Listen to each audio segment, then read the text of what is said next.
रास्ते में चलते चलते कालू कौवे को एक मूंगफली मिल जाते हैं।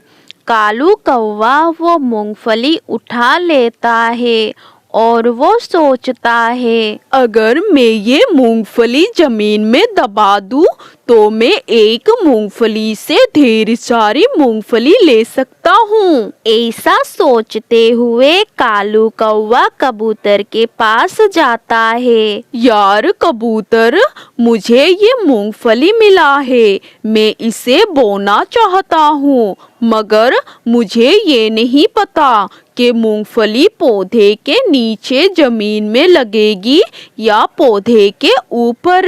कालू, तुम्हें ये भी नहीं पता कि मूंगफली जमीन के नीचे लगती है। जब फसल पक जाती है तब इसका पौधा सूख जाता है और जमीन के नीचे से मूंगफली निकाल लेते हैं। फिर कालू कौवा सीधा टूनी चिड़िया के पास जाता है। टूनी चिड़िया, ओ टूनी चिड़िया, मेरे पास मूंगफली है, चलो हम दोनों मिलकर मूंगफली का फसल उगाते हैं। जब फसल पक जाएगी तो हम इसे बांट लेंगे। मैं आधी फसल लूंगी। आधी ही ले लेना, चलो हम काम शुरू करते हैं। फिर टूनी चिड़िया और कालू कौवा जाकर मूंगफली बीजने के लिए जमीन को नरम करते हैं और मूंगफली को जमीन में दबा देते हैं। टूनी चिड़िया, अब मैं थक गया हूँ, बाकी का काम तुम करोगी। तुम इसमें पानी दे देना और मैं घर जा रहा हूँ। ऐसा कहते हुए कालू कौवा घर चला जाता है। टूनी चिड़िया नदी से पानी लाती है और मूंगफली के बीज पर डाल देती है। ऐसे ही कुछ दिन गुजर जाते हैं और वहाँ एक मूंगफली का पौधा उग आते हैं, जिसे देखकर टूनी चिड़िया और कालू कौवा बहुत खुश था। टूनी बहन, अब बहुत ही जल्द हमारे इस मूंगफली के पौधे पर मूंगफली लग जाएगी। कहाँ कहाँ लगेगी मूंगफली? यहाँ पत्तों के पास। बस तुम काम ध्यान से करो, मैं तुम्हें मूंगफली ज्यादा दूंगा। जाओ अब पानी ले आओ, हमारा पौधा सूख रहा है। टूनी चिड़िया पानी लेने चली जाती है। हा हा हा, हा हा हा, मासूम बिचारी चिड़िया, ये क्या जाने कि मूंगफली जमीन के नीचे लगेगी, जिससे मैं पकने के बाद जमीन से निकाल लूंगा और टूनी बहन को कुछ भी नहीं मिलेगा। टूनी चिड़िया पानी ले आती है और पौधे पर डाल देती है। कुछ दिन और गुजर जाते हैं। अब पौधा सूख रहा था, जिसे देखकर टूनी चिड़िया बहुत परेशान थी। कालू भैया, मैं रोज इस मूंगफली के पौधे पर पानी देती हूँ, मगर ये पौधा दिन ब दिन सूख ही रहा है।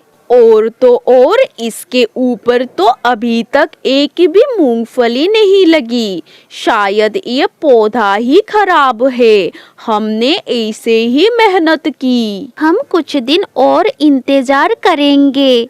अब तुम जाओ, नदी से पानी ले आओ। टूनी चिड़िया नदी से पानी लेने चली जाती है। कबूतर ने बताया था, जब जमीन के नीचे मूंगफली लगेगी तो पौधा सूख जाएगा। इसका मतलब मेरा मूंगफली अब तैयार है। फिर कालू कौवा उस पौधे को उखाड़ लेता है और उसके नीचे से सारी मूंगफली तोड़ लेता है और वहां से भाग जाता है।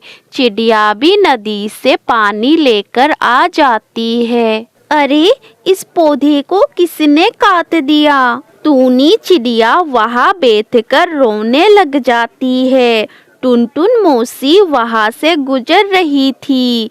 टूनी चिड़िया को वहाँ रोते हुए वो भी वहाँ आ जाते हैं। क्या हुआ टूनी चिड़िया, तुम क्यों रो रही हो?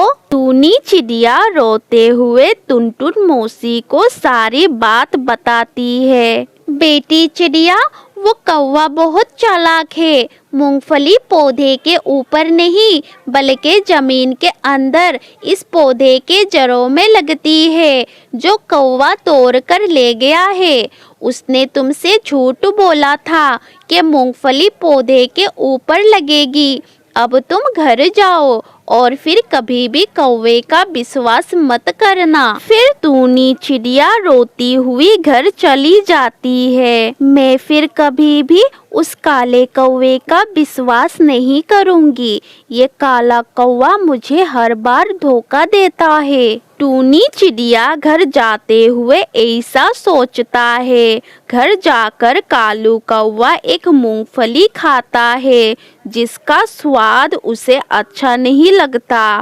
कालू कौवा कबूतर के पास जाता है। यार कबूतर, मेरा मूंगफली की फसल तैयार हो गया, मगर मूंगफली का स्वाद कुछ अच्छा नहीं है। पागल, मूंगफली को आग पर भूनकर खाते हैं, फिर उसका स्वाद अच्छा लगता है। और आग कहाँ से मिलेगी? हमारे जंगल में आग केवल एक ही चिड़िया के पास ही है, वो है टूनी चिड़िया। फिर कालू कौवा शर्मिंदा होते हुए मूंगफली लेकर टूनी चिड़िया के पास जाता है। टूनी बहन, मैंने आपसे झूठ बोला, मुझे माफ करना। मैं जमीन के नीचे से मूंगफली निकाल ली थी। जाओ यहाँ से, अब भाग जाओ। मैं तुमसे बात नहीं करूँगी, तुम धोखेबाज हो। टूनी बहन, मुझे कबूतर ने बताया है कि मूंगफली को आग पर भूनकर खाते हैं, और आग तो आपके पास है, मैं इसीलिए आपके पास आया हूँ। अच्छा, तो मैं भी कहूँ, कालू इतना अच्छा कैसे हो गया? मैं मूंगफली अपनी आग पर भूनने के बदले में आधी लूंगी। टूनी चिड़िया अपनी कढ़ाई गरम करती है और मूंगफली भूनकर उसमें से आधी ले लेती है और आधी कौवा ले जाता है। अब वो दोनों खुश होता है।